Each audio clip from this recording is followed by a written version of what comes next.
All right. Hello, everyone. I am excited to have Tiffanie with Simply Made Homes here with me today. Tiffanie has four adorable kids and has always done a super great job of putting family first. When I think of Tiffanie, I think of the master of side hustles and everything she chooses to do. She does such an amazing job with it, and she creates beautiful pieces of art. So I thought it would be super fun to see what she's up to and to hear more about her most recent gig of home staging. So welcome, Tiffanie. Hi. So tell us a little bit more about how you fell into the home staging business. Oh man, I kind of lucked into it. I got really, really lucky. So I had this crazy idea, and I'm kind of known for just going for crazy ideas. I figure if I try it and it works, awesome. If it fails, well, I've learned something. But anyway, so I started doing this shop out of my home once a month. And I would post all the stylings and the way I would style the shop and all of that fun stuff. And a company noticed how I styled and they needed a stager. So they reached out to me and they said, "We need a stager this weekend. Are you willing to do this?" And I was like, "Yeah." Another jump in kind of tiff moment. But yeah, so I went for it. I did it. And from there, I got lots more referrals and it's just kind of snowballed. So Perfect. So how did you actually start the home shop, which kind of laid the foundation for everything? How would you even go about starting something like that? And what did it look like? So if there's someone out there who loves decorating homes as much as you do, or just kind of gets excited about this concept, so they'd have a better understanding of like how to even start. well, I've always loved home decor. I've always loved decorating, and I've done photography for a long time. And so that was a bit artistic, but I wanted to do the home side of things. And I don't know, I was sitting in my office listening to Rachel Hollis because she seems to be able to convince us all to be amazing and do crazy things. And I just had this idea to open up a shop. I kept seeing all these things I loved, but they were a little bit expensive for the normal person. And I just was like, you know what? I'm going to try it. I had this name pop into my head, Simply Made Home. And I figured I had a million shelves in our house that we just built. And I don't know, I could picture it all in my head. It all looked really cute in my head.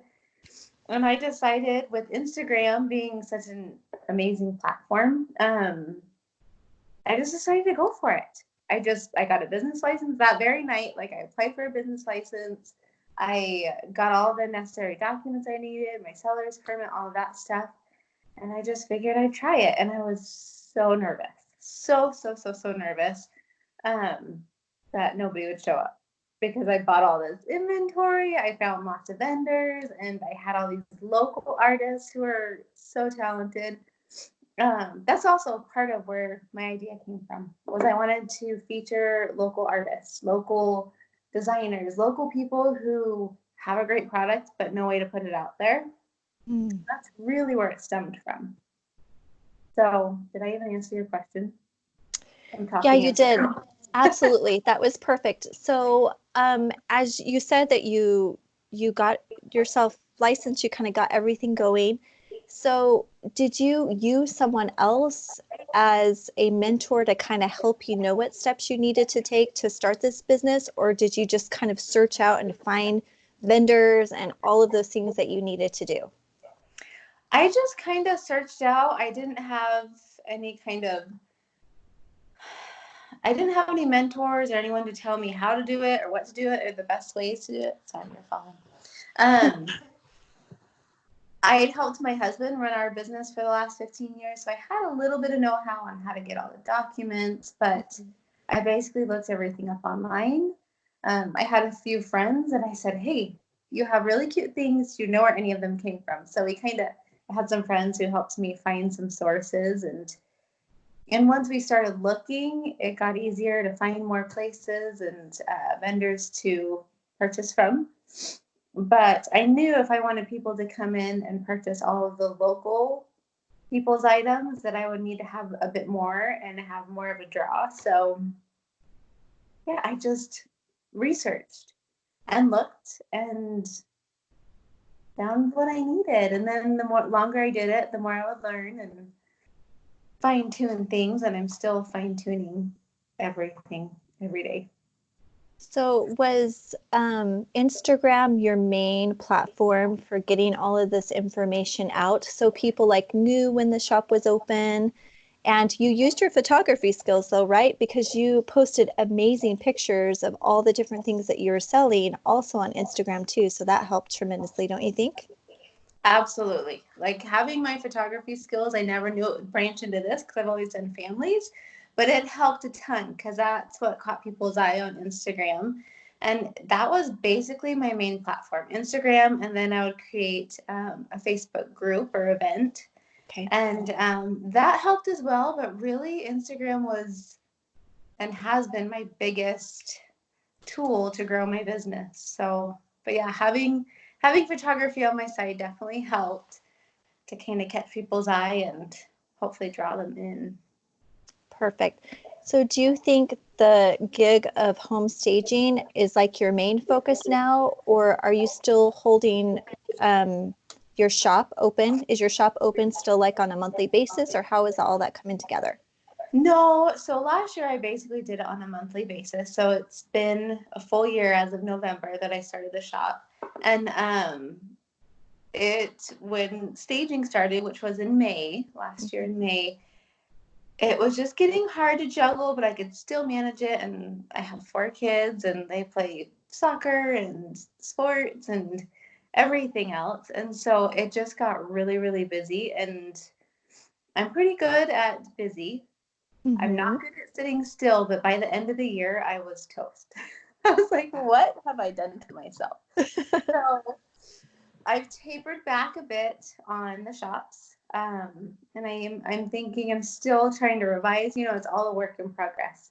And so I'm still trying to revise or figure out when to do them, maybe if I'll do them quarterly or just spring and fall.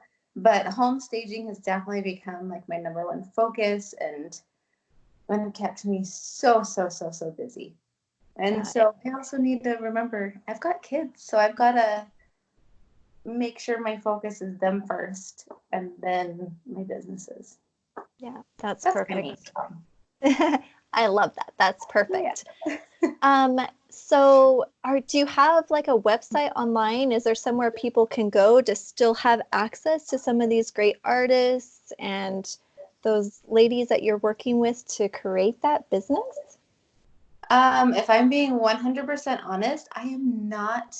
I'm like, I should be like an 80-year-old lady because when it comes to technology, I just don't love it. I'm Yeah. not amazing at it. So that is something I've looked into is setting up some sort of e-commerce site so I can, because I've had so many people from out of state want the products that I have, but I've only been local. So, and without figuring out how to ship it to them and not increase costs so much that I have to raise the prices.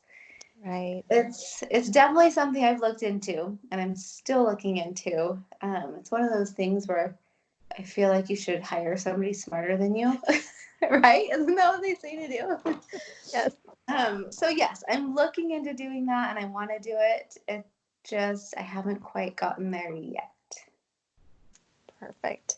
So, what about the photography business? We already did an interview about photography and how it's a great mom first career, but I'm kind of interested what you're doing with photography right now, whether you're still getting people to reach out and you're still trying to juggle it all, or are you just kind of zoning in so that main focus is just staging and that's it right now? I'm, oh, that is such a good question, Chelsea. I love photography. It got me going on doing so many fun things when I was a young mom and needing some source of creativity. And I got to work with the magazine for a few years, and that really helped get my name out and grow that side of that business. And I don't ever want to let that go. I love working with families. I love working with kids. Kids are the funniest. They do the funniest things, and they're just so fun to photograph. So I will always do that, but I definitely am not doing that quite as much. I'm trying harder to learn how to do interior photos and home photos. Um, and that's been fun and a challenge, which you'd think it'd be so much easier than taking pictures of a kid, but for me, it's not. So I'm just learning. I learn as I go with everything I do. I feel like sometimes this might sound funny, but I feel like an imposter in everything that I do, that I'm just faking it till I make it type thing. You know what I mean? Because I'm always learning. So I feel like I'm not perfect at anything I've done, and everything there's still more to learn. So yes, I'm still doing photography, just less of it right now. That works. I think that's good. And you have so much going on. You kind of have to focus in on one area, or else you'll just be so overwhelmed, especially with your family. So, but one of the reasons why I really wanted to talk to you is because almost everyone I've interviewed so far was like, I just knew right away what I wanted to do. And it just all came together. And I have the most amazing career. And I love it, love it, love it.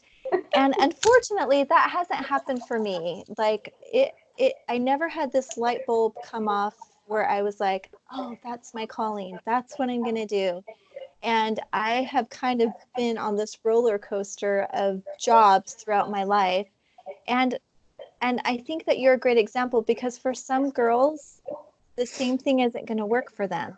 Like change, some people crave change or they just need new things, they need new adventures. And I kind of feel like you're one of those people that just kind of loves that too.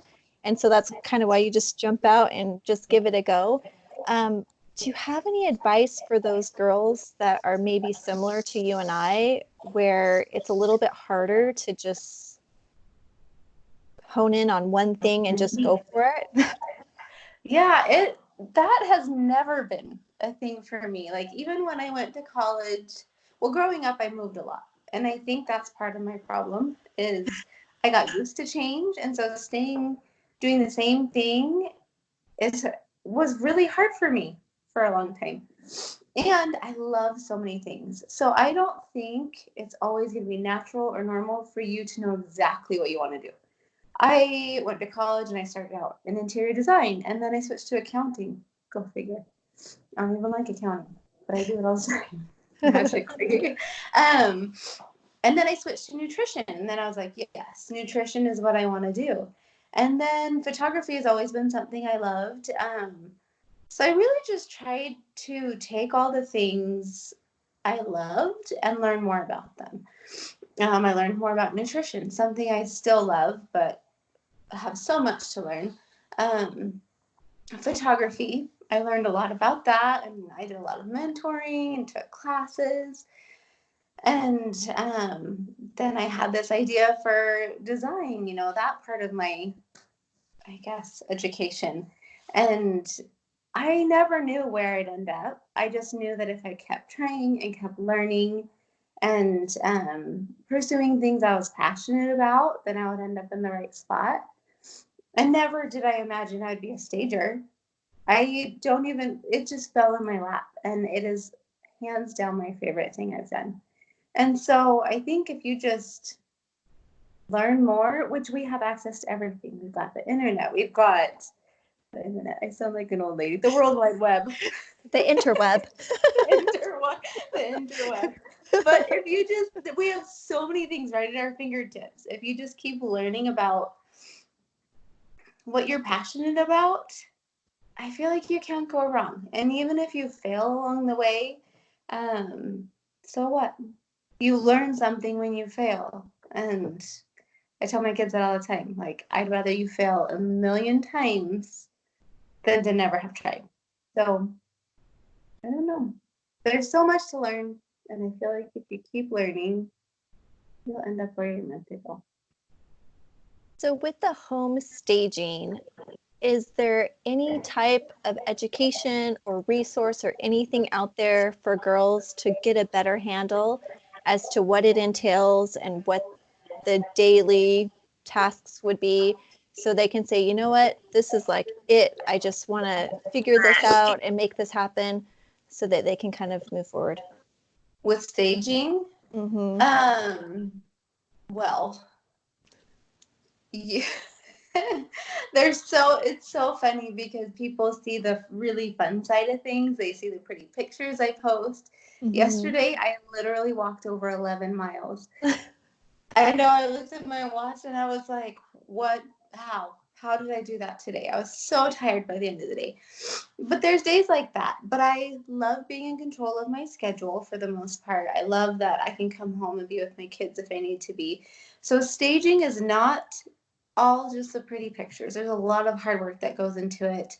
I've invested a ton in furniture and I just do it little by little as I can. I've gotten really great at finding good deals and quality furniture without spending your life savings. And so it's really hard work. I move a lot of furniture. I make my husband and my son help me move furniture. I'm still looking into growing the business as far as hiring employees, having some designers help me, and maybe less moving and more designing on my side. Sounds so lovely. But right now it's a lot of push comes to shove. I just have to give it my all.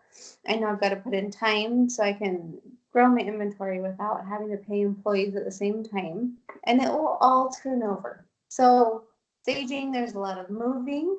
I've probably like totally gone off your question. But there's a lot of moving that's involved, storing furniture,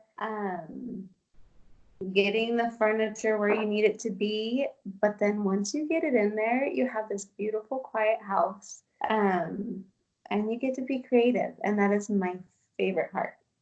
It's like this really calm, lovely moment with all these beautiful little things. And you get to really turn this empty shell into somebody's future home, somebody's future memories. And that's my favorite part is thinking this is somebody's future. This is their memory. These are the memories they're going to make. And that part to me is really exciting.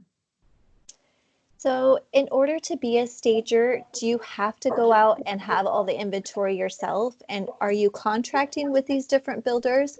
I know a lot of builders will have like an in-house interior designer that will kind of work on their homes for them. So, how were you able to kind of get your way into this market as an outsider? The first company I ever worked for, they flipped homes. And so they were not a builder. They do an amazing job at flipping homes.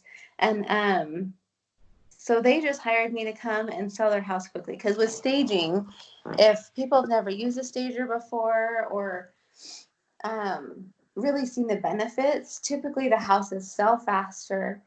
They sell for higher amounts. Oftentimes they'll sell for higher than what they're originally listed. And so it really gives people a vision to see what the home, what kind of potential it has. So I first worked for a flipper and I still work for them. I love them.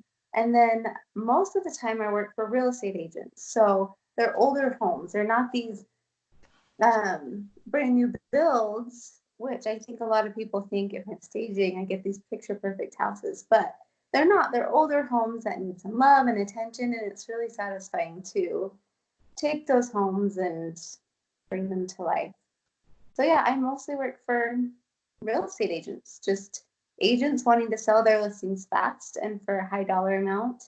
And then I just recently got in with a few builders too. So I think that's super smart. that's good I to know. didn't yeah, I didn't realize that real estate agents were looking for that. It totally makes sense that they should be. So I think that's really awesome. And all of this just kind of came together through you posting stuff through your Instagram, right? Yep. So people saw my page, and once I, got more views on it, and people would share it, real estate agents will see it, and they just kind of liked the styling. And there's a lot of stagers. It's like with any job you do. Once you start a new job, it's like, oh my gosh, there's a million stagers in the valley, or a million photographers in the valley. Yeah. But there's so many homes that need to be sold, and should be sold for what they're worth and what they're capable of being. And so, yeah, just start posting your pictures, get your name out there, follow a lot of the people who you want to follow you back. I'm learning a lot about Instagram. That's another thing I'm not excellent at, but I'm learning. So, yeah, follow the accounts. who you want to get seen by, because that's how they'll kind of catch on and see that you exist. Yeah, And yeah. that's really great advice. And when you kind of switched over to staging, did you have to get were there any legal implications? Did you have to get anything else going in order to like legally do that? Like an LLC or something? Or were you okay because you already had everything for Simply Made Home? Luckily, I was okay. I already had everything for Simply Made Home, and hopefully, there's nothing I'm missing. But no, I'm good because I had all my licenses. I was already set up as an LLC, and um, so I luckily had everything. I didn't have to start that all over. Which all of those things are easy to get. It's just a matter of applying for them. Everything's on idahostate.gov, I think is what it is. Um, yeah, anybody can do it. You just got to apply for it and legally make sure you've got all your business documents and licenses, and it's really not that hard. So if anyone in any state were just to go on the state website, they could get all that information they needed in order to get a business Yep. rolling. Yep, and you can always ask an accountant, whoever your accountant is, you can ask them, make sure you've got all the right documents and everything. And it's always a little bit scary. For me, I don't like that side of it because I'm always afraid, what if I'm missing something? But it's not that hard. It's all on there. And if you're missing something, they'll let you know. Yeah.